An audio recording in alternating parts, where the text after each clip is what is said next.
if his keys show up. So if you happen to pick up a set of keys off a table back there, he said it had a Chevrolet fob on it.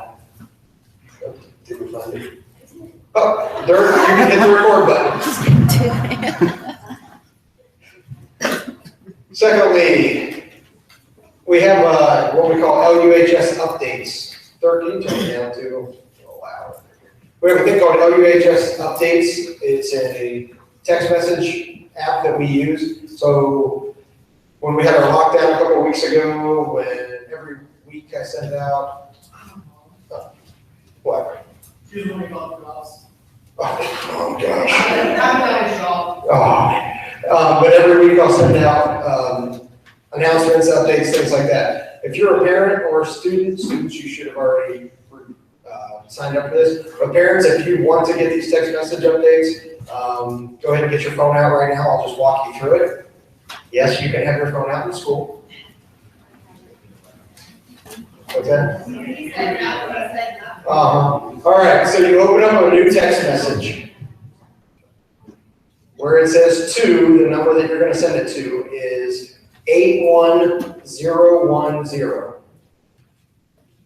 So your to message is 81010. Everybody got that far?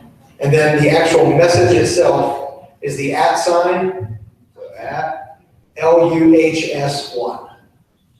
If you put at LUHS1, you hit send. You'll get weekly, daily updates from myself. It's also, yes, I'm going to open this up. It's also, I'll send it out. It goes out to, yes, people are signing up right now. Gordon, Austin, Vane, Mummy, yes, thank you. So if I send out the update, I think we have about 200 or 300 people on it. It goes to your phone. If you have a question, you can send it, just hit reply in your text message, and it comes straight back to my phone. And it's an individual message then. So if you had a question or if something came up, you can get a hold of me immediately. Not that I can guarantee I'll get back to you right at that time, but as fast as we can. We just want our parents to be as informed as possible. So basically every Sunday at noon, I try and send one out. It says, here's everything that's going on for the week at the high school. If picture days or report cards are coming up. The feedback I got from parents are when we do the one call, sometimes it goes to my home phone, which some people still have. Or I'm driving down the road, I pick it up, I don't know who it is. I hear it's Mr. Gallatin talking, but I'm driving, I don't pay attention to the message. Oh, I answered it, now I can't go back and get the message because it's gone. Any voicemail that I'm going to send out a voice call, I'll also send it out in text so you get it on your phone. So trying to make things easier for you guys and easier for myself. Any questions on LUHS updates? Mr. Dirk has his keys. Austin Young needs a pen. So, yeah, you need one? It's my good one, make sure I get it back. All right, so welcome to College Credit Plus meeting. Like I said, I'm Matt Gallatin, I'm the principal. We have Mr. Tom Duplinski, he is our school counselor. We have representatives from 3 different schools. We have Ohio University at Lancaster, we have Columbus State, and we have Southern State. We'll give each of these 3 individuals time to talk. Give you a brief history of what College Credit Plus is. Years ago, it was called PSEO, or Post-Secondary Educational Options, or Enrollment Options. There have been things called dual enrollment, where you can take a class at the high school and get high school and college credit. It's now encompassed into what we call College Credit Plus. So how College Credit Plus looks, it used to be, you show up to high school, you're a junior in high school, but you want to take a college level course, you get in your car and you drive to college and you take the class there. Another thing that we've also offered here at Union, we used to have a teacher, Holly Lavender, who was certified to teach college. So she would teach a math class here where the kids would get their math credit for high school, but they would also earn college credit. So now where we're moving to is, in the past couple of years, we've used OUL for majority of our college classes. We've also had a couple kids at Ohio Christian Academy have taken it online, Cedarville, OSU Newark. I don't know if we've used Columbus State for anybody, but a couple of years ago at Columbus State. So what we'd like to do is we're kind of opening up the high school a little bit more for the next couple of years to see how we can help the parents. So to draw the big picture of college, College Credit Plus is your kids get college credit at my expense. Yes, sounds great. If you want to go to Ohio University, and when you go to Ohio University as a freshman and you want to take a 3-credit-hour class, I would assume the going rate is somewhere around $400 to $500 a credit hour. 267. But main campus, main campus is like $500 a credit hour. So one class at OU, if you want to go to Athens, is about $1,500. So you take 4 classes, then you throw in room and board, then you throw all this. So in high school, let's say you want to take a 3-credit-hour class. You go to OU Lancaster or Columbus State or Southern State, and you go take that class. You take English 100. I pay for your college class. You pass the class, you get the college credit, and then when you go to college, they give you the check mark in that English 101 box. Now you just saved your parents $1,500. Sounds like a great idea, right? It's a win for you, it's a win for us. Our kids look like they're doing great. Now they're getting pushed, they're getting that college level course. There's really no catch on it. So the real question right now is, how can my kids get into these classes? How are we going to push our kids to get there?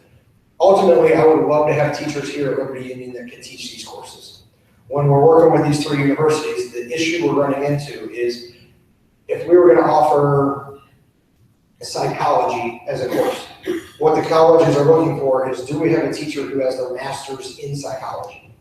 Which we do not have that here. We have teachers who have mastered in history, teachers who have mastered in educational administration, teachers who master in education in general. Since your master's is not in your subject area, we can't offer the course. That's why our kids are going to OUL, going off to Columbus State, Southern State. It's a new thing that we're going to, so let's look at this year. Who's taking college this year? Anybody in here currently taking class at OUL? My daughter is, but she's not here because she's at an exam at OUL right now. So she better do well on that. Yeah. So she's taking the night classes? Yes. Who's your daughter? Fallon Dial. Okay. So Fallon's taking these classes at OUL, she's taking the night classes. Something that we're gonna open up, and OUL currently has online courses, but we're also gonna open up to 2 other universities that have online courses. The challenge for me this year is we're going to build time into our daily schedule where you can take online courses, but you can take those courses sitting in Liberty Union. So let's say you want to take pre-calculus first period, second period you want to take a college English class. Well, if it's an online course, you are at your own ability. The online course, and the way I believe, I know I talked to JR, if you're in an online course, you're basically at your own pace. OUL, are there check-in times? Not specific. Okay, not specific check-in. There's going to be deadlines at the end of the week that you have to get all these done. But what we would like to do is look at more online courses for you so that you aren't losing time in the transition driving to Columbus State, driving to OUL, where, hey, I still want to take 6 classes, but I have to drive, to Newark, or I have to drive to Columbus or Lancaster. Now you can walk down the hallway, you sit down, you spend 49 minutes taking your class, and then you go to 3rd period, 4th period, and maybe you have another class in there. So we're going to look at a couple different options here. For those of you who are college bound, which if you're here, I'm pretty sure you are, the way college is going right now is most every student is going to take some sort of online course in their college career. I did one when I was doing my superintendent license. We started a little bit during my master's when my undergrads, so many years ago, we didn't have the online option, but they're going to start doing this. So what is a better way to get used to the online option or get ready for college than by taking it here, or by taking it at OUL, or by traveling to Columbus State? So you're prepared. The thing that we can offer here, if let's say you stay on campus at Liberty Union, the thing we can offer is we're not going to give you answers, but we will have the teachers assigned to monitor the room to help you with your study habits, help you with staying focused, help you with getting your deadlines, just as you would if you're traveling to a class. If I'm traveling to OUL and taking English 1510, writing and rhetoric, correct? So I'm driving there, I see that teacher 2 days a week, 3 days a week, they're keeping me on, hey, next week you got this project due. 2 weeks you have a bigger project due. what we're gonna be able to do is if you're taking a class here and it's online, we don't want you to sign up for an online class and get completely lost. So we're gonna have teachers assigned, highly qualified teachers also assigned for the upper level courses to help you stay focused on this. So it's a little bit of a shift from how things used to be. The positive with it is we're trying to get our kids the best possible, put them in the best possible situation to be prepared for their future. So the way we're gonna work tonight, Mr. Duplinsky, the state of Ohio says, here's a list of things that you have to cover. So he's gonna cover this. And then we'll turn it over to our 3 college reps. Once all 3 college reps have presented, we'll open it up for questions. Like I said, since we're videoing this, if you ask a question, I'll repeat the question and then we'll give the mic to whoever's going to answer the question just so that we can get it answered. Then Dirk will go ahead and index the video when we put it online. So if you're sitting at home a week from now and you say, oh, what did that college say? You can go back in, click on that college, and you can hear the presentation again. Any questions before we start with Mr. Duplinsky? It's all you, sir. Yes, you need the microphone so we can hear you. I know. I want to make sure that camera's on. Here, that's on. Hold the bottom button. Is it on now? It's on now, right? Okay, first thing, I gave you a handout, staple pages that's called College Credit Plus. I'm not going to go through all those pages. I mean, that's information from the State Department of Education on College Credit Plus. I just wanted to provide it for you. I don't know how you feel, but I don't want to stand here and go over something that I've given you to read. All right? So that's a good resource for you to look over. It's general information from the state on College Credit Plus. What I would like you to do with that packet is turn to the last 2 pages.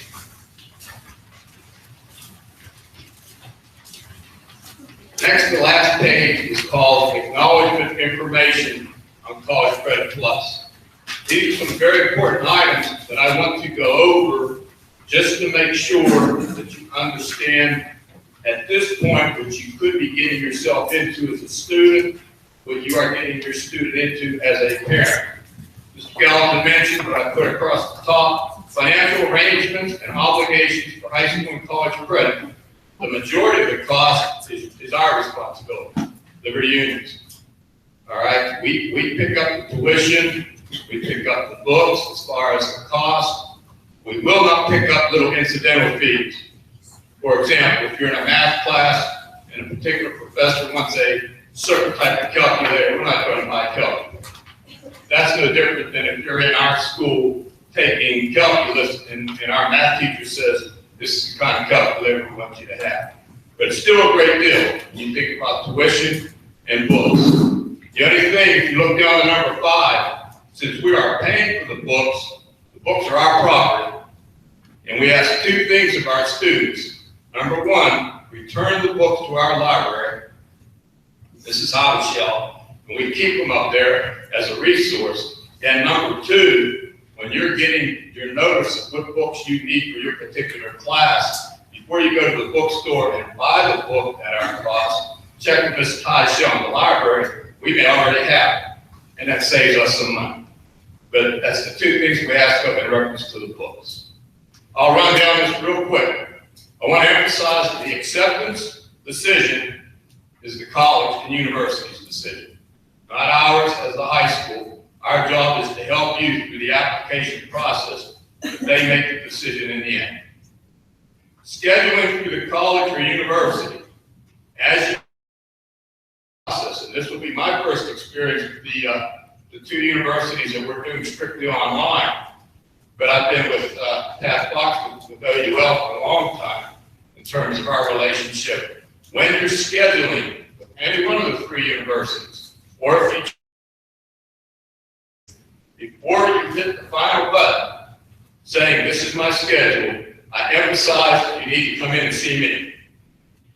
Because my number 1 goal as a counselor, or as your son and daughter's counselor, is to make sure you graduate.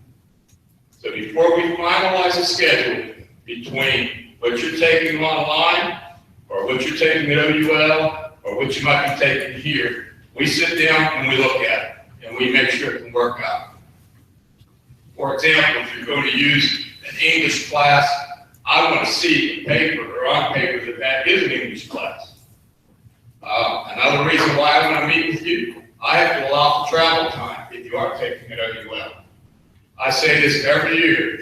I will never want it on my conscience that there was an accident because I told somebody they could make it to OUL in 5 or 10 minutes. So those are the little things why I would want you to get together with me before you make that final decision.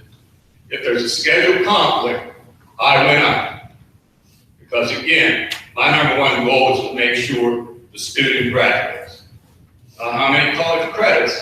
That's a great goal down the road, but the number one goal is graduation. And I think the third thing why they meet with Mr. Requierments, we're getting into this, just because you're taking a college class does not guarantee it's a weighted grade. Yes. So if you say, I want to go ahead and go to OUL and I want to take rowing or, floor hockey, that does not count as a weighted grade just because it's a college class. So we want to make sure we're all on the same page, that you're not just trying to take a class just to get the weighted grade to improve your GPA. If it falls into a core subject, if it's an English, math, science, social studies class, and you're taking it at the college level, it will be the weighted grade. Other things, psychology, it falls under social studies, so that would count. But if it's a drama class and it falls under the English department, it will count. If it's a drama class and it falls under performing arts, it would not count because we don't offer that here. And that's another reason why you can sit down and talk with me. Because if you're thinking, oh, I'm taking that course, it's going to help my GPA, I might be telling you, well, that's a good course to take, but we're not using the weighted grade. And as Mr. Gallatin was saying, social studies takes a lot. History, political science, government, economics, sociology, psychology. So all those courses would be weighted because they're under social studies. Or the different sciences, English, various English courses that you have a chance to take. So that's the other good reason why you want to sit down and meet to make sure that we're both on the same page. Dropping a class could cost you. I do not know exactly what each college or university's drop policy is, but if you drop after they say you cannot drop a course, then you will be charged for it. We will not pay for it. So let's say that, I don't know, 3 weeks we used to have, 2 weeks. Okay, so if you have 2 weeks to make a decision to drop a course, if you drop it within that 2 weeks that the college provides, you're great. But let's say you're into the 4th or 5th week and you decide, man, I don't like this class. It's not what I thought it would be. I'm going to drop it. If you drop it, Mr. Butler, our treasurer, could charge you for that. So please be aware of that. In the same breath, you could be charged for a course if you have a failure. Because the attitude is, we're not going to pay for you to take a college course for flunking. So, you're supposed to be a little bit better student as far as motivation and ambition and wanting to work hard. But keeping that in mind, that's especially important for the moms and dads here. Those are 2 reasons why you could be charged for a course. Is there any questions on that? Process of granting credit. Anything that is 3 credits or higher, a 3 credit hour course or 4 credit hour course, for example, that's 1 high school credit. Anything that's 2 or 1 credit hour, you can see what it is based on high school. A 2 college credit hour course is 0.670. A 1 credit hour course is 0.33. And that's given to me by the state, all right? I didn't just come up with this formula, so to speak. The nice thing about that is, let's say you are taking an English class as a graduation requirement.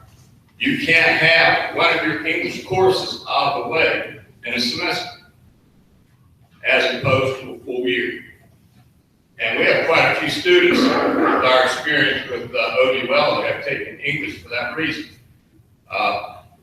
And it's not necessarily anything against our English program here. That's just a popular class that our students take, and they want to, get it on their transcript. Identification of the course. It will appear on your high school transcript to the best way I can word it as to exactly what the course is called. It will be identified. For example, OUL English 1510. That's how it would appear on your transcript. And that's one of the English classes a lot of students take, so I can remember that. It will show 1 credit hour, not 3, which is the college value, but 1 on your high school transcript here. Now, as you pursue your college career after high school, you want to make sure to stay in touch with these people or their offices of student service, because you are actually a college student as well as high school student. So if you want a transcript sent, let's say you do any one of these 3 schools, but you're going to want to go to Capital University. Well, you want to be in contact with any one of these 3 schools to get your college transcript sent to Capital University so you can get the transfer hours. My hours, in a sense, my transcript is strictly high school. I'm clear on that because I want to emphasize that. And I can tell you a true story. I had a young lady stop in just to say hello right before Christmas. She finished up Capital University, her bachelor's degree in 3 years, because she did her senior year at WL. So there's a lot of value to this program if you are serious about it. Impact, any athletes in here? Eligibility is important, all right? Now you know you have to have 5 half-hours courses per semester. Now with eligibility usage of a College Credit Plus course, it is double. So let's say you take English here, math here, and history here, but then you take 1 college credit hour, that's a 3 credit course or higher, that would count as 2. So that's how you would give it the 5. Does that make sense all I'm saying?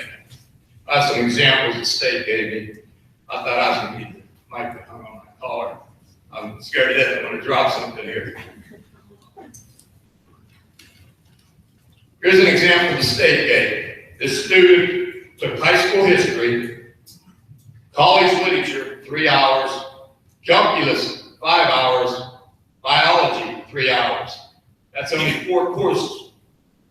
But he is eligible, or she is eligible, because those college courses count double. Does that make better sense when I say it that way? But this is also a reason why you need to make sure to come in and meet with me as you're scheduling, because if you're an athlete, I'm going to make sure we're on the same page for eligibility.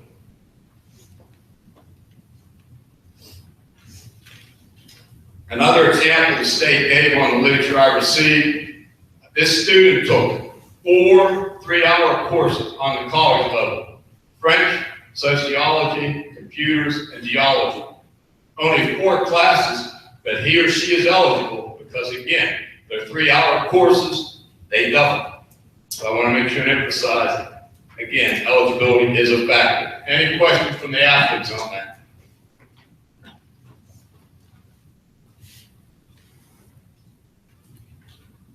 I have this in here on number 9 and 10. That doesn't come into play that much anymore, but I did not want to take it out. Sometimes a college credit plus student could lose out on some of our recognition. So this is my cover, so to speak. This is covering us that we may have missed something because you're always at the college or something like that. The way we've changed things, because we now put the college credit hour classes on your schedule, whereas before we didn't. So these do not become as big a factor anymore, but I did not want to take them out of there. Academic and social responsibility, you're not going to necessarily have attendance taken. You know how you walk into a class now and Mr. Williamson or Mr. Osborne or whoever it might be is taking attendance. Some college professors, their idea of attendance is to start teaching. So that's your responsibility to academically be there. And what ties in with that is we're not going to put you in study halls when you do not have a college class. For example, if your college classes are Monday, Wednesday, Friday morning, we're not going to put you in study halls Tuesday and Thursday. Our philosophy is academically, you should be at the library. Or if you're taking online courses, that's time to work online courses. Or coming in to use our library here. That's your academic responsibility. Transportation is your responsibility also if you're doing on-campus classes. And this is where the online courses could be of great value to some of you if transportation is an issue. Because obviously we can't run buses back and forth to any one of the college campuses that we have students on. So you have an option now on campus or staying here at home and doing them online. Support service, for the most part, I'm sure you're assigned somebody at particular colleges that are going to help you with their end of it. This end of it, the high school, I'm your support service. And I'll go back again to that statement. Don't commit to anything until we talk. Because I want to make sure you do the right thing for you. Understanding, is this right for me? That's a big question. We've had valedictorians not take college classes. We've had valedictorians take college classes. We've had 3.4, 3.5 students that are just average to above average be very successful. It's a real personal decision. Is this right for me? Because I'll say one last thing. I'm sure the college people will agree with me on this. You're not put in a class with a bunch of high school kids. You are taking true college classes. You could be sitting next to us in that evening class. One of us could be in that evening class. So that's where you have to realize you are a college student as well as a high school student if you decide to do this, okay? And then the very last page of that little booklet is called an intent to participate. If you are going to consider doing this, I need that turned back into me by the end of March, all right? So you don't have to do it tonight unless you're ready to. You may not have a decision as to what school you're doing it at, so you may want to wait till you make a decision on that. But I have to have that on file in my office that you turned in an intent to participate because we try our best to give you counseling on this program. I do not have Columbus State and Southern States dates because, again, they're new to us, but I did put down, unless these change, that if a student wants to do it this summer, April 1st deadline. If they want to start fall semester, May 1st deadline, spring semester, November 1st deadline. And I can tell you, November 1st is not November 2nd, or May 1st is not May 2nd. Because I always jokingly say, I hope May 1st is a really nice day because I go back and forth to OUL about 5 times. Because students will walk in at 2 o'clock and say, will you take this application for me? But if it's raining, I'm not going to do it. No, I'm just kidding. But pay attention to deadlines. And I tell seniors this when I'm talking to them in English, and these college people will emphasize the same thing. Not meeting deadlines can kill you on a college application. So please pay attention to any one of their deadlines. And with that, I'll just say thank you. I'll be around for any questions afterwards, and I'll turn it back over to Mr. Gallagher. All right, thanks. So with the intent form, I guess I have a question. If they fill out the intent form today, but they don't know which school they're going to take to college with, it doesn't matter. So if you want to sign these forms and you think this, and by signing an intent form doesn't mean that you have to take a college class. You know, If you just want to sign the form before you leave and give it to us now, so you don't have to worry about that April 1st deadline, we'll take it and we'll file it now. and then the student can just stop in and say, Mr. Klinsky, put me down for online Columbus State, or put me down for, I'm wanting to pursue OUL. Or you might say, I'm pursuing both of them. And then we'll see what happens, acceptance. Because I have experienced our students applying to more than one school, and then making the decision based on acceptance, all right? So if you want to turn those in and leave it blank, so I'll have to get the name of the school eventually, because I have to process your application. Anything else? Thank you. I think to hit on one other thing that Mr. Klinsky said, if you're taking a college class or you're online students, go to class, log into class, make sure you're doing it. Yes, we're paying for the class right now, but like when I went to school, I tried to do the quick math. And if you, do they do 3 days a week at everyone for classes? 2 days? So usually 2 or 4. So if it's 2 days and it's a 15-week semester, so you're looking at, you only have to go to class 30 times. That's $25 that you're basically paying for every class you go to. So every class you skip is like $25. I remember when I was in college, they sold it to us like every class you skip is like 75 or 80. So if you put that in the back of your head, you're cheating yourself if you're not attending class or if you're not logging in. You know, What you're working towards here at Liberty Union is that black envelope that we open it up and says Liberty Union High School diploma has your name real big. Well, you guys are on path to do that. Now you're working towards that next one, that big diploma that has your college on it. So don't cheat yourself in these courses. If you're going to sign up, don't do it just because I want a college credit. Don't do it just because mom and dad want it or I'm trying to be cheaper down the road for college. Do it because you want to further your education. If you're going to class, pay attention. I wish somebody would have told me that because my first couple of years in college probably just went to class because that's what I'm supposed to do. Get something out of it, challenge yourself, and do the best that you can. So I think Pat Fox is going to be up first. She's from Ohio University, Lancaster. And what we're going to do is we're going to go through our 3 college reps. They're going to give their talk on their school. Then we will pull them all up here with Mr. Plinsky and myself, and then we'll answer any questions. If you have a specific question at that time, we'll answer it all because if you have the question, somebody else does. So, Pat. Thank you. Again, my name is Pat Fox. I'm from Ohio University, Lancaster, just down the road here. I think it did take me more than 5 minutes to get here, so I came right from work. So the timeline for doing all of this is, as Tom talked about, of course, by April 1st, you want to let the school know that you're going to do this by that form that he's given you. Our timeline, if you want to apply to us to start in the fall, would be May the 1st. You're free to take summer, and that would be April 1st to apply to us. Sometimes you have to watch with summer because our summer semester starts while you're still in school. Our summer semester starts in mid-May. So sometimes that doesn't work out. But we have 2 summer sessions. One doesn't start till the end of July. So if you want to look at summer, that's fine. But our first session, summer, that might be a little difficult because you're, like I say, you're still taking classes here. Your school year's not done.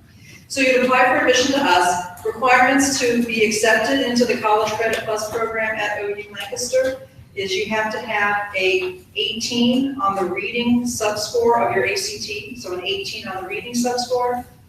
A 22, I said that backwards, I'm sorry, an 18 on the English, a 22 on the reading subscore. If you have those, that gets you into the College Credit Plus program. If you choose to take a class that has a math component to it, it might be a science class or just a straight up math class, you have to have a 20 on the subscore of the ACT. Now, if you haven't taken the ACT, and one of the things that we kind of haven't mentioned, I don't know if that was by design or not, between PSEOP and College Credit Plus is not eligible to our some younger students. It starts actually in the 8th grade.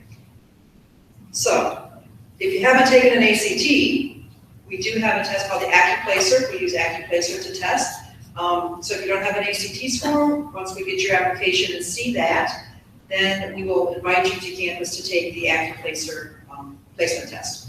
And we have equivalents for the ACT scores with AccuPlacer. So that gets you in the program. Remember that reading and English ACT gets you in the College Credit Plus program, right? Some people have no desire to take a math class in College Credit Plus, which is fine. So that's why we're not requiring that. But the state of Ohio and Ohio University feel that you have to be reading and writing at a college level in order to be successful in any of our classes. So that's why we ask for the English and reading scores. Once you've applied, you will then attend an orientation where we tell you all the ins and outs, how to get your college ID, how to get logged into OU systems for email and things like that, because we do consider you at that point an Ohio University student. So we'll have an orientation for that. You are assigned an academic advisor who will advises other students at the university on all levels, so it's not just a College Credit Plus academic advisor, they are an academic advisor for OUL, who will help you select your courses.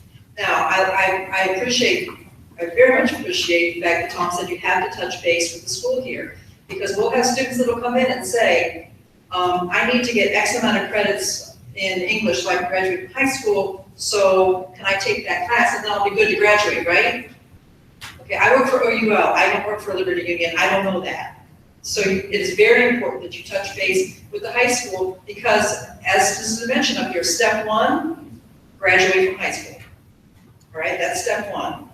Once we have that under control, then let's add to that experience and start you down that path of college. So we want to make sure that we're doing that. But again, the step 1 part of graduating from high school, Tom is the expert on that for Liberty Union. We'll have conversations with you like What do you think you might major in college? Let's dabble in one of those classes to see how you like that. Many people will take that first class as a College Credit Plus student thinking, yes, I want to be a teacher when I get, when I graduate from college, I'm gonna major in education, I'm gonna be a teacher. So we'll put them in our first teaching experience class. Some run screaming into the night out of that class saying, what was I thinking? I don't want to be a teacher, why did I do that? That gives you an opportunity to kind of sample some career opportunities that maybe you're interested in, but you don't want to commit to yet. So that's one good use of College Credit Plus. Other, just get as many credits as you can. As Tom mentioned, you have somebody that graduates from college in 3 years. We've had students at OU, we have 9 different associate degree programs, students who graduate from high school with an associate's degree in their pocket. So that's really using this to the fullest. So 1, be aware of what you need to do in the high school. 2, we'll assign you an academic advisor at the university to help you through that process. But again, make sure that you have all your deadlines met. April 1, get the form to the school. May 1, get your application to us, and then you'll be on your road for fall semester. Okay? All right. So that's one thing we didn't cover. Just because you want to take a college course doesn't mean that you automatically get to take the college course. And I think they're going to talk about their requirements and where they're going. So, Toastmaster Jenkins. Jackie Jenkins from Columbus State will be up next. Good evening, I'm the director of dual credit at Columbus State, and it's so interesting because my presentation was almost exactly like Pat's, almost to a T. So yes, I could have almost said, and that's Columbus State too, and that's Columbus State too. So I'm almost gonna literally repeat her presentation almost verbatim. It's really, really funny. I was sitting there going, oh my gosh, we have exactly the same requirements. Okay, so exactly the same thing. You need to apply to the college. I mean, that's the first step in getting started at College Credit Plus at Columbus State is applying to the college. And then we have the exact same requirements on the ACT, the 22 reading and the 18 English. If you do not have those, now at Columbus State, you're able to actually take the AccuPlacer to see if you can test into the equivalent score. So keep that in mind, that we would then request you to take the AccuPlacer. If you are interested in math, the 20 is exactly where we would begin to look. However, some of the classes at Columbus State require a higher score than a 20. And if you are looking at a math class, we would have you take the ALEX. So we would have you go ahead and submit your ACT score, and then have you take the ALEX, and then that evaluates your math score. So that kind of takes care of getting it accepted, and then the testing phase. We do also have an orientation for students. We also assign an advisor that will help you through the process, making sure that whatever class you select is going to possibly fulfill a high school requirement and also be an appropriate class for you to take as you move through your college career. And there was one thing I also wanted to mention about the online classes. One of the things we hear about online courses is students don't understand the time commitment it takes to take an online course. They get into it and they think it's actually going to be easier than being in a classroom, and it's actually more difficult because of the time commitment. So it's really great that Liberty Union is giving you that opportunity to have this time set aside for you every day to be committed to that online class. So we are in the beginning stages of talking about what class that might be at Columbus State. So if that's intriguing you to possibly take a class at Columbus State and the online option looks and sounds interesting, definitely talk to your guidance counselor about that, because again, we're still deciding, between the schools, what that is going to look like. Again, I'm Jackie Jenkins, I'm the director. We do have an advisor that will be working with you from beginning to end, and it was really nice to be able to be here tonight. I really like the town of Baltimore. This is the second time I've been here. It's very quaint, and it's just really nice. My family is from Lancaster, so I'm really home a little bit tonight. So thanks for having me. Thanks, Jim. And, you know, just because we're talking online with Columbus State, Jackie, would you, 30 minutes tops to get to Columbus State from here? Because it's right next to OSU East. Yeah, I went there the other day and it was like 28 minutes from here, so. Okay. And they offer classes there? Okay. So, just because we're saying OUL, but the same thing that Pat said could also go for OUP, right? So, and they offer different classes at OUL as they do at OUP, which is the Pickerington branch. So, we're not saying that you would have to just go to OUL, but Pat kind of represents Ohio University and all the branches. Columbus State's all over. And our next one is probably our newest, is J.R. Roush from Southern State. Thank you very much. I too appreciated the drive up here. My kids are sixth generation farmers, and I ran 5 or 6 times. I was checking out the cattle and the crops and the wheat collecting and stuff, so I get distracted, and I'm usually the comic relief in our administrative meetings because I'm giving farming analogies. So I'm also a recovering high school principal. So what I will tell you is the most important thing they've said today is make sure you talk to your counselor. They've reinforced it, bug your principal, bug your counselor, because I will tell you, and they're not kidding around. I had a young man, I was a principal of a small rural school, graduated about 50 students in each class, full ride track scholarship. He dropped 2 or 3 classes in February because the sun started to come out and prom was coming up, and that was more important. So we didn't even know, he hadn't told us, college, whatever.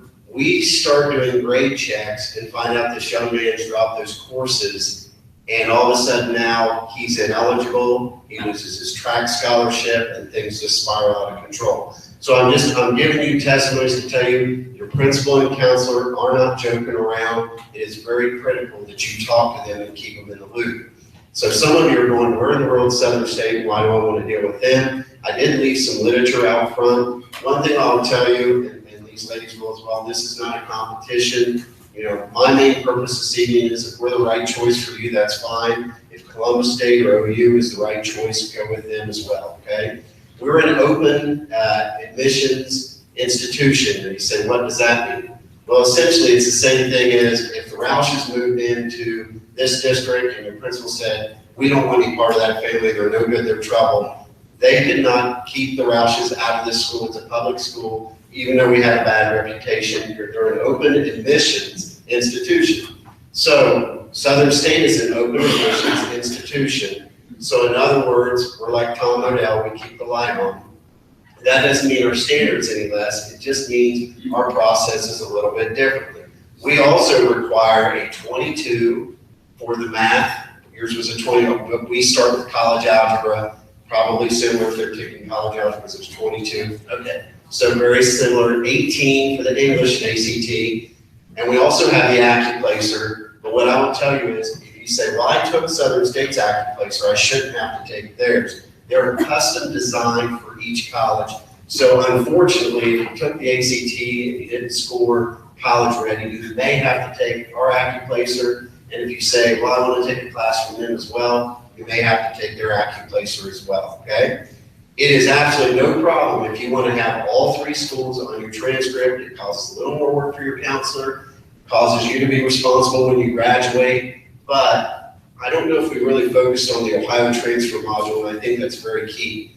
If you take English Composition 1 from Southern State, and you say, when I graduate, I think I'm going to go to Columbus State because I like one of their programs, that course has to transfer 1-for-1, Comp 1. And then if you say, you know what, I think I'm going to go to a 4-year, I'm going to go to OU to their main campus, and you took college algebra and psychology there, your Comp 1 course from Southern State and your 2 classes from Columbus State have to follow you 1-to-1 to Ohio University or there's trouble. And then if you get to Ohio University and you say, you know what, forget it, I'm going to transfer again to the Ohio State University, okay? They have to take all of these courses 1-for-1 if they're transfer modules or they're in big trouble.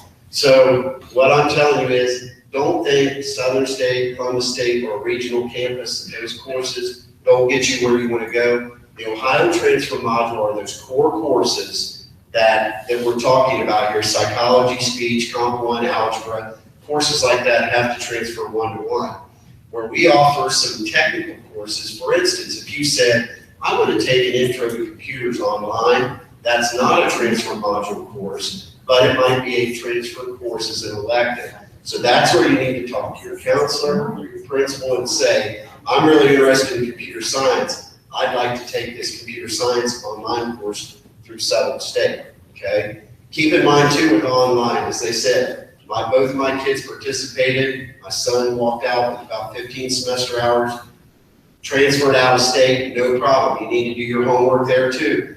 There are probably hundreds of agreements between the three of us. Morehead State's in Kentucky, all his courses transferred one-to-one. My daughter's at the University of Cumberland's private, out of state in Kentucky, the equivalent of about a $30,000 scholarship she took with her. First online course, I love my daughter. She's my princess, but here's the deal. She took an online course. She had a Mac computer, forgot to check to see if PC and Mac were compatible with online. She waited till 10 o'clock to finish her econ assignment, had to go to the ball game Friday night, had to go to V-dubs on Saturday with her friends. That's important. And so by the time she got around to it, things weren't compatible. She started speaking in tongues, started crying. I didn't understand what she was saying. She failed her first assignment because it was due at midnight, and she didn't get it turned in and looked at me and she said, Dad, you're the dean. I was like, right, you're in college, you're not in high school. Okay, so I know you think I'm cold-hearted, but I do love her. She's beautiful. But she's still a college student, and it was her responsibility to get that in time. So there are time limits you've got to pay attention to, okay? So what I will tell you is, we do not love being valedictorian killers. I've got that nickname more than once. But if you get a 22 on the ACT in math, that is a 50% likelihood that you'll get a C or better in college algebra. I'm gonna say that again. If you've had A's your whole life, if you've been a nice student, you know how to play school, these aren't my statistics or his or theirs. There are years worth of longitudinal data that state if you get a 22 that tests college ready in the ACT, you have a 50% chance of getting a C or better in college algebra. There are risks and there are rewards. There's a $38,000 scholarship we took to the Cumberlands, but there are risks and there are rewards. So know when they look at your transcript, they're going to see you took the toughest courses possible. Some of you may get a B on your report card. Life will go on, I promise. Okay, we work through it, 10-step problem. Okay. So deadlines for us, and I'm sorry to dominate the talk, we've got a few different things here. We do not have the application deadlines. Because we're open admissions, we treat you just like we would any other student. So what I don't want you to do is, if you want to take classes this fall, is wait until August the 10th and go to your counselor and say, hey, that Southern State sounds really cool. They didn't have a deadline like OU Lancaster. And he's going to look at you and say, seriously? Because he's not going to drive down in 5 minutes on a nice day to turn in your application, okay? And I'm not going to drive up here in 5 minutes to get your application. Go ahead and apply, get your things. You will get, here's where you're going to get confused. If you apply with us, you're going to get an acceptance letter. Even if you took the ACT and you got a 17 instead of a 22, you'll get an acceptance letter from us, which may be different, correct? Okay, Columbus State, you get an acceptance letter, do you automatic, even if they don't score high enough? Oh, no, I'm sorry, no, yeah, that Okay. those ACT requirements to do that acceptance. See, the difference is, if you apply with us, you're going to get an acceptance letter, and you're going to go, oh, cool, it's over, okay? That's not the case. If you've taken your ACT as a junior, how many of you are juniors in here? You're going to take the ACT here in a few weeks in March, right, or something like that? Okay, so you'll have an ACT score, so you can submit those, and that'll be good for us. If you don't score college ready in English and math, that doesn't mean you're completely out of the game. Some of our courses are different, where if you want to take psychology, it's not a prerequisite to English or math. We may tell you, hey, listen, you got a 12 on the math and an 8 on the English.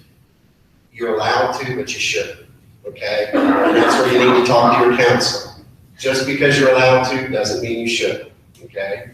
So what I will tell you is, again, because we're an open admissions institute, you can take some of those courses. So again, if you're really close and you say, hey, listen, I wasn't quite high enough because of the process there, you can still take some courses or technical courses with us as well, okay?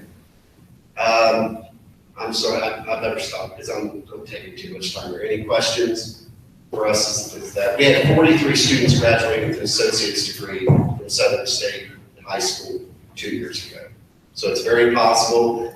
We actually have a sophomore this year who will graduate with an associate's degree. Technically, and I don't promote this, when you're like Jethro, if you graduate from 6th grade, the summer of your 6th grade, between your 7th grade year, if you test college ready, you can take college classes. It's not been real successful across the state. Again, being allowed to and should are two different things, okay? Thank you. All right, so I was jotting down some notes when I saw some parent reactions. April 3rd, we are offering the ACT to every junior in the high school. It's a new initiative by the state of Ohio where they are paying for every junior. Sophomores, yes, you'll get it next year, but juniors, April 3rd, it's a Monday. We're doing ours online here at the high school. It's the same day that the freshmen and sophomores are going to be taking their end of course exams. Parents, just so you know, that's going to be a crazy week. We're going to have freshman testing, English Language Arts 1, sophomores English Language Arts 2, juniors will be doing ACT, then on Tuesday, the freshmen and sophomores will be testing. The juniors, you might not have to show up till a little bit later. You're welcome. It's just going to be a whole week of crazy things. Juniors, you will come back on Thursday and take your government end of course exam. Sophomores, you are testing Monday through Thursday. Freshmen are Monday through Thursday. Seniors, you're not in here, so you don't have to find out what you're going to get, but you will have things. Just to kind of touch base, our valedictorian policy is changing after this year into next year. I think that's been communicated. This year, right now, we are sitting at 17 valedictorians, right? Yeah. So next year, we will have one valedictorian, one salutatorian. The highest GPA will be valedictorian. The second highest will be salutatorian. Goes basically all off of GPA, Ms. Blackstone. Yep. There are a couple requirements. There's a course of study requirements, certain classes that have to be taken. Certain classes that you have to take. So you have to take, in the sciences, you have to take physical biology, chemistry, physics. I think it was just the 4 sciences. Yeah, it's just 4. So you have to take psych and soc. I think it's 4 social studies also in there. Yeah, 4 social studies. So the highest GPA, as long as you hit those check marks. It is in your student handbook, which is on everybody's device. So that's going to be a little bit of a change. I guess valedictorians, if somebody says they want to enroll into OUL and they say, I'm a valedictorian, are they guaranteed a scholarship? Chances are yes. Chances are yes. We don't have one that's called valedictorian scholarship. Yes. So Our student scholarship is we have a 25 higher in ACT and a 3.7 GPA in high school. So chances are. 25 or higher in your ACT and 3.7 in high school, your first year of OUL is paid for. Wow. I don't know if I would qualify. So, but back in the day, valedictorian, when we were in that boat, if you were valedictorian, you were probably, wow, you can almost get a full ride. Now, if you have valedictorian, there's some colleges out there, hey, we'll give you $1,000, good job, or $500, or some don't do anything. Because of schools are with 17 valedictorians. Dublin last year, across the district, had 222 valedictorians. Because same as us, if you have a 4.0 or above, you're valedictorian. So that's where it lost its prestigiousness. So that's why we're going back to valedictorians number 1, salutatorians number 2. So we have a little bit of time for questions. I guess I can ask you guys, and I'll repeat, these are still my questions. The AccuPlacer, do they have to take it on campus at your establishment? Can they take it here? Is it an online thing, as long as it's monitored by? Typically, what we like to do is have a middle cohort, we can set a doctor here. Okay. They're typically custom made. Completely understand. So Southern State likes to, if we have a big group that wants to do that, they'll send somebody here. OUL and Columbus State, we could probably do the same here. Okay. We talked about the Ohio transfer model, where if I take a class, I'm guaranteed that class is going to transfer, 1 for 1. Is that, it's called the Ohio transfer model. Is that only for Ohio schools? Is it only for Ohio public schools? If I'm transferring from OUL or Columbus State to like Wittenberg University School of Excellence, Harvard of the Midwest, sorry, putting a plug in there. It's not guaranteed. It's not like all Ohio schools, all states will where it's a must. Now, it usually happens. Usually, but they don't have to. Put that little asterisk on it. Okay. And things going out of state. But we talked about Moorhead and University of Cumberland. They accepted it. Sometimes they don't have to accept it for the course that it is, but they will put it in as an elective. I think is what. Here's what I would suggest is if you don't know for sure, if you're going to a school that's not in the transfer module or out of state, stay as generic as possible because universally there's Comp 1, Comp 2, psychology things, or do your homework in advance and find out if they have a reciprocal agreement. But typically if you stay gen ed, schools love transfer students, it's your business, whether they're private or out of state, stay as generic as possible. And I think I was talking to Angie Caper, who's still here. I was talking with Angie about, Ethan knows that he wants to go into ag engineering, basically, mechanical engineering for ag. If he enrolls to Ohio State, even if he's gone to OUL or Columbus State or Southern State, if he goes there, Ohio State's gonna say, that's great, we're glad you have all these credits. You're going through an entire ag mechanic program. They're going to make him go through the whole program. So that's where the generic students, we call them gen eds, do they still basically call them? So you will have basically your freshman year of college, there's these general education courses, basically one course in each field so that you have a good feel for college so you're making the right decision as you move on. So what they're saying is take these general courses now so you kind of have a feel, and those general courses will fill in for the general courses at most schools, and then you get into what you want to do. Next question, where can we find the courses that are offered at each school? Where's the best place? I guess we can start with that question. Yeah. Okay. Oh, you want the mic? So if you go to Columbus State's webpage, it's www.cscc.edu. It's basically the acronym for Columbus State Community College. On that first page that says programs and courses, click on that, and then there's a link to all of the classes that we offer. So does it have the classes for the fall already? Absolutely. We will have those in February. Okay. Does it? What if they want to do the online option where they're here? Will those be listed in February? Yeah. So if you are interested in just getting a kind of a feel for the classes that we offer, that's where I would go for now. You can go to like the spring offering, and that gives you an idea of the types of classes that we offer and then those that are offered online. Yeah, also at ohio.edu, you can go on and go to the course schedule, just this course schedule. This one is the link here, or you can either put it in the search box or go down the left side of the link. Anything in the catalog is open to you. It's not like we have, these are the only classes that a college credit plus person can take. But there might be a prerequisite for that class. You're not going to sign up for a senior level physics class, But the catalog is open to you as long as you meet the prerequisite for the course. Which brings it to a point we were talking about earlier that Tom mentioned. We want you to feel comfortable in the classroom that you're sitting in. And at a regional campus like OUL, our average age student is 28, is the average age. That's kind of skewed because we have a lot of 16, 17 college credit plus, but we have a lot of 40, 50-year-old students as well. So parents might want to think about this. Are you okay with your student sitting in a class with a 45-year-old guy, or let's say a 25-year-old guy that just got back from Iraq, and you're in a psychology 1010 class, and they're going to start talking about things that they're going to give their own personal experience. Are you okay with that?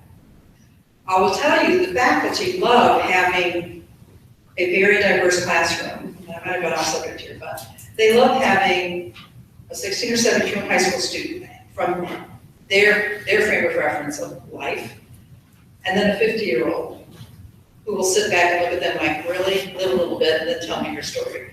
Versus that, but I don't want to, but the faculty member likes that we have different stories in the classroom.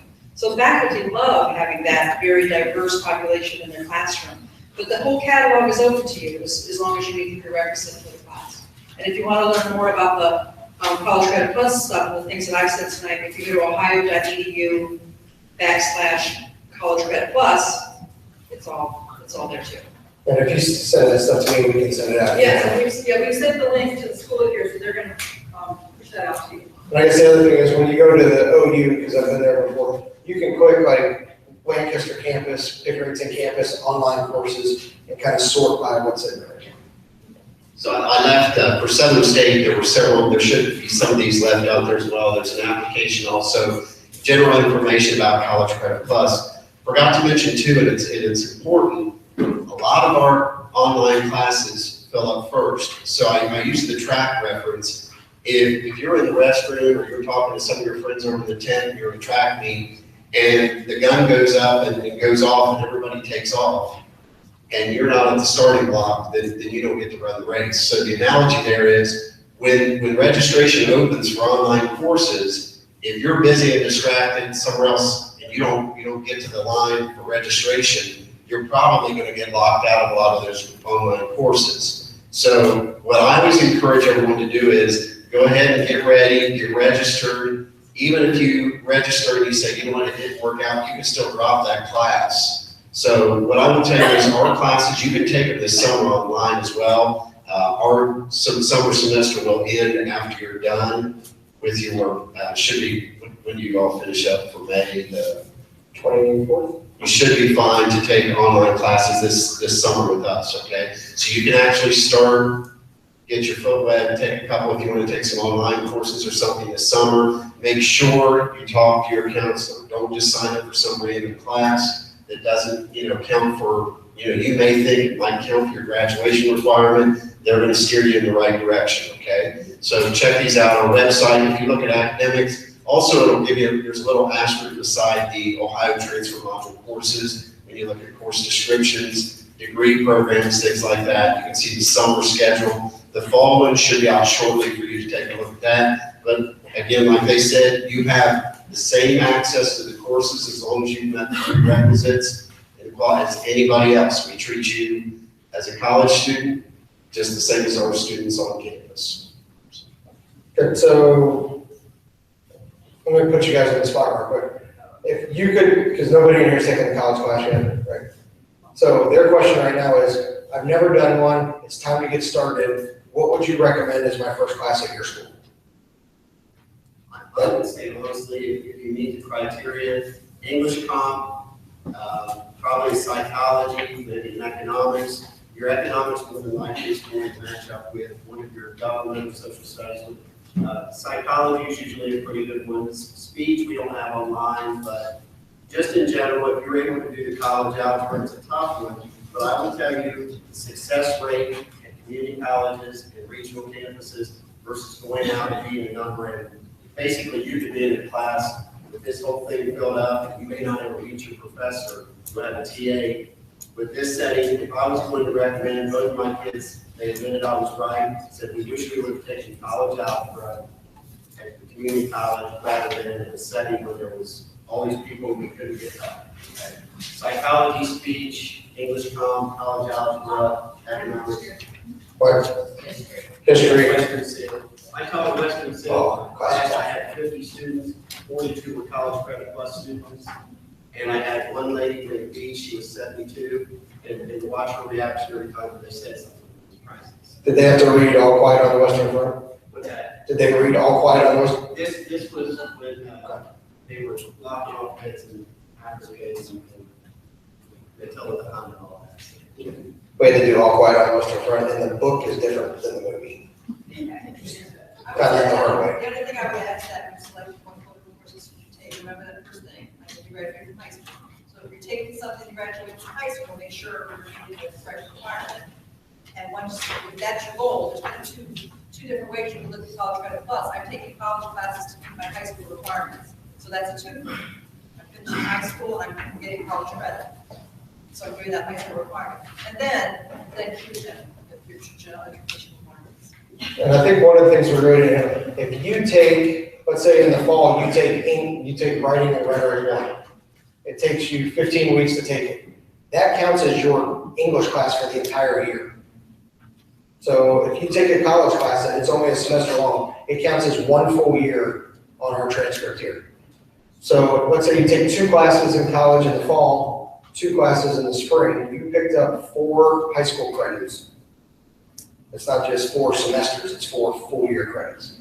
So keep that in mind. So you could take writing and rhetoric in the fall. Let's say you're going to be a junior next year. In the fall, you take writing and rhetoric 1. In the spring, you take writing and rhetoric 2. You're done.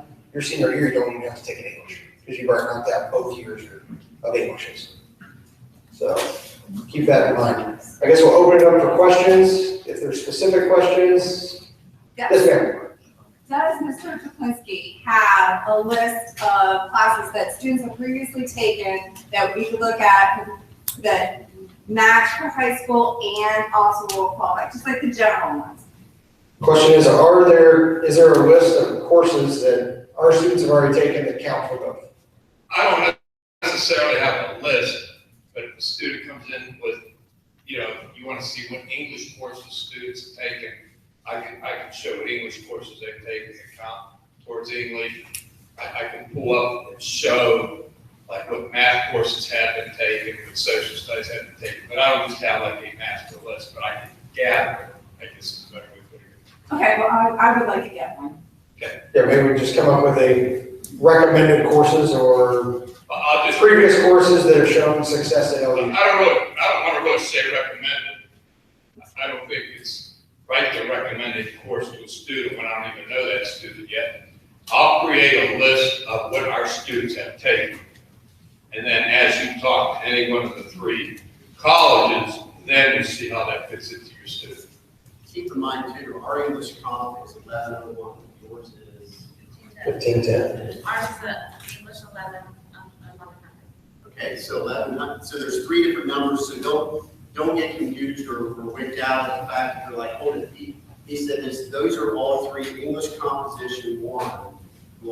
They have 3 different numbers. 3 different names too. Yeah, different names, but just check with your counselor and say, hey, listen, Southern State is English Comp 1, 1101. So don't get hung up on that when you see the list and say, just make sure you check with counselor and say, okay, these align 1-to-1 for UC or Wright State or Cleveland State or whatever. Because one of the things you got to realize, I will not have Southern State's courses at all anymore for our kids because this is our first involvement with Southern State. Whereas it's been a few years since any of our students have gone to Columbus State, so the bulk of any listing I would put together with the OUL, because that's been, the bulk of where our kids have gone. We have 32 students doing this year, and all 32 are at OUL. Mr. Mark? Is the biggest course 3 hours, right? Is the biggest course 3 hours? 3, 4, and 5. Some of the science get into the higher numbers, but normally most are 3 and 4. Some of the science. Most of the gen ed though are 3. Typically, we have a class with a lab, and we take that, like you said, biology. And by the way, we do have a biology training component course online. You think, how in the world can you do that? There are kids that you get, you're not going to get a go card for mail, what the world is. But there are replicated approved state kits that you can do the course. But like I said, you won't get the animal organisms in the mail or anything like that. But again, the lab component 5, like I said, some of the math classes may be 4 or something like that. How does transfer? 3 is 1, 4, or it still counts as a 1. It's a full year. The 3, 4, and 5 count as 1 year in high school. But they also count as 2 for athletics. So it's a 3, 4, 5. But on the college transcript, remember, that's going to be a 4 or 5 hour college. Because most colleges, you need about 130 credit hours. And that gets back to what I was saying about, remember, you will have 2 transcripts. One your high school transcript and one your college transcript. 5 hours. Yeah. Yes, they cost us more. Or if you're going into your senior year, and I believe it's the same with all 3, 12 hours. Once you get up to 12 hours, between 12 and 20 is the same cost. Is that not at Columbus State? At OUL it is. We're full-time student 12 Okay. So, Keep in mind one thing, if you're very ambitious, you're thinking in your head, 30 semester hours a year is the maximum you can take unless you want to pay it. So if you get to 28 and you say, oh, I'd like to take one more class, you can pay for the course that takes you over 30 hours. But in a year, you can take 30 semester hours in 1 year or 120 semester hours over your high school career. Now it is 2 hours out. That's still same. he said an hour in is 2 hours out. So you sit in class for 1 hour, you're probably gonna be doing work and reading and homework for 2 hours for that 1 hour. If I can offer a suggestion, and I know I've heard a lot of this this evening, but I'm passionate about this. I give my dog, she can't defend herself, so I'm gonna use her again. When she took that econ class, after the first time she realized, she found a couple of people that were actually went to high school with her. They set up a Monday, Wednesday time, just as though they had a class, and they forced themselves to sit down and work on that as if they were having a class. And then assign 2 hours where they would talk back and forth out of class to make sure that they were meeting that 2 hours out of class and face-to-face to force them to work on the assignments. So I would suggest if you're going to do online, you force yourself to make a plan. And they're doing some, I call it forced mentoring for you, and that's good. Great advice. Yes, sir. So if you sign up for the semester course, and you're gonna be a senior next year, how would that work? If you're still in summer in high school, but summer courses for college already started. So if you want to take a course in the summer? Yeah. So if you took English this summer, you would, and you completed it in the summer, you don't have to take English your senior year. But how would I do that online course throughout the summer if I'm not in high school? You would do it on your own. On your own? Go. You can come in, I'll be here all summer. Spring break, no, I won't be here. I'd like to point out, just because you just said spring break, and I was dealing with this earlier today. Good call. Our spring break is not the same as your spring break. Okay, so, Or fair break. right, when you're on break here out at the Union, you might still be going to class. So you can't go to Florida with family, because you still have class. And when we're on break, You'll be here with me. yeah, so just keep in mind, the dates are not the same.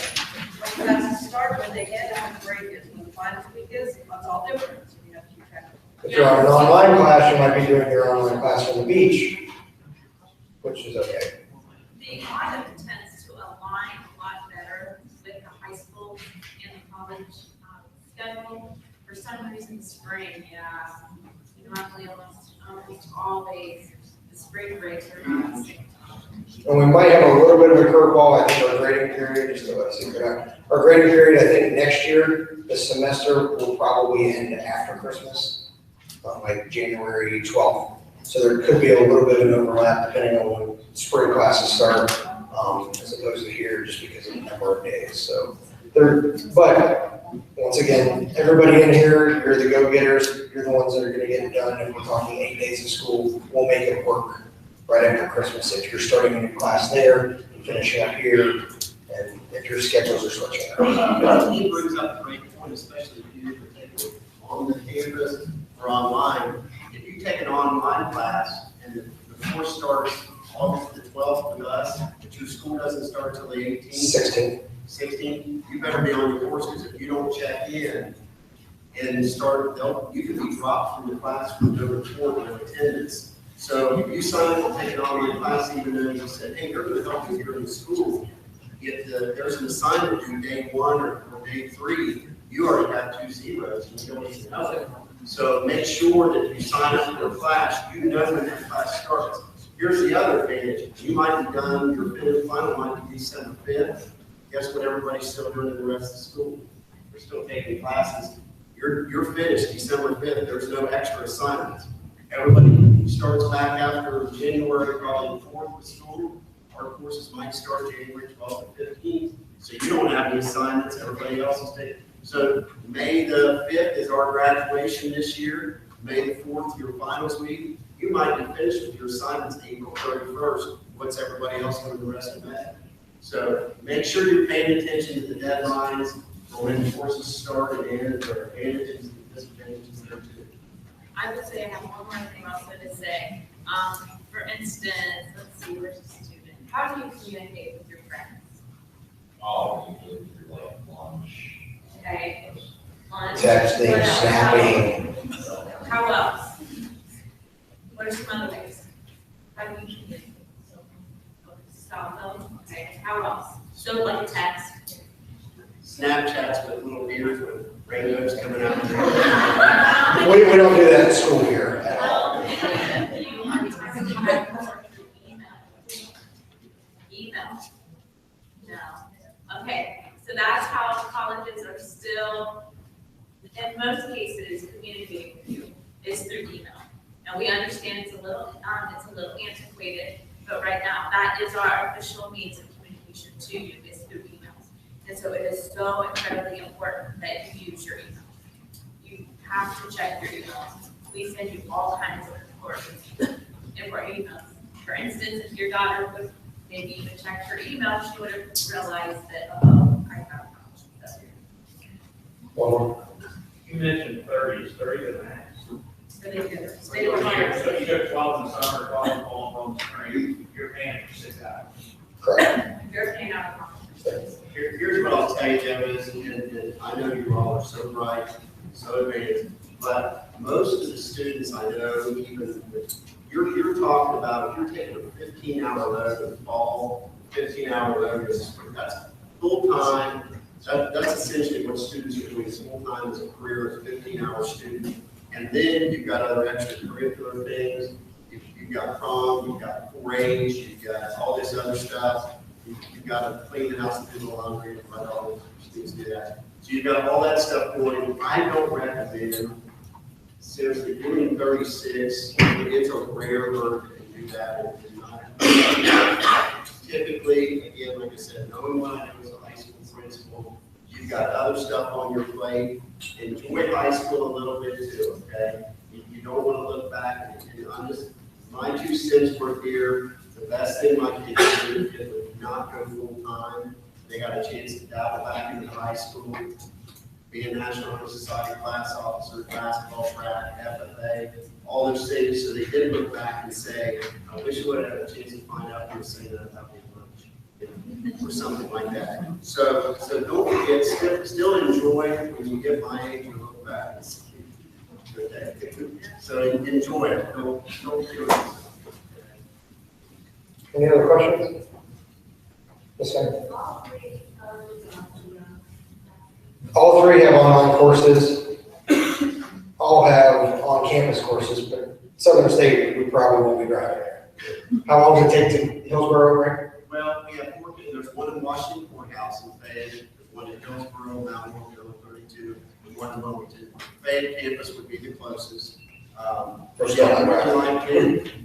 you're after you graduate, I'm going to bet none of you are going to commute down there just for fun. So yes, so all 3 have online options, all 3 can sit up here. What I'm envisioning is a high school learning center. Maybe taking a area in the high school, setting it up for more of a environment conducive to learning, staffing it with 1 teacher, 2 teacher, maybe trying to, if we can get, a math teacher in there, so anybody that is taking a college math class, try and fill your schedule, so that's when you're in there. So we're gonna try and have it staffed, at least 5 periods out of the day, if not all 7 academic periods. So when you're in there, there's somebody who is educated. And the nice thing is working with these colleges, I know at least Columbus State and the teacher that we kind of put in charge can make contact with those professors. Or we can kind of set up and just say, here's our point person at Liberty Union. So if Kaylee's taking a class and she says, I don't really get this, I don't understand it, now we have a highly qualified teacher that can send the message to that and really work to have multiple people. Also to add on the summer question you had before your next one, if let's say you take these classes in the summer and now you're like, hey, I already got my math and my English all the way done, now you're into the fall, you still, for athletics, you would still have to, just because you take it in the summer doesn't mean that it counts for your eligibility in the fall. So you still have to be applied for it. Next question. About how long typically is the general college courses? 15, 16 weeks usually. So, yeah, like I said, they usually start mid-August.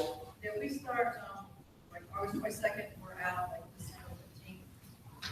We're 15 weeks with the finals usually, but we usually start August 15th, 12th, and finish finals this year or December 5th or something. And we're 16 weeks, we normally start on the third week of August to the last week of August, and then end about the 19th of December. I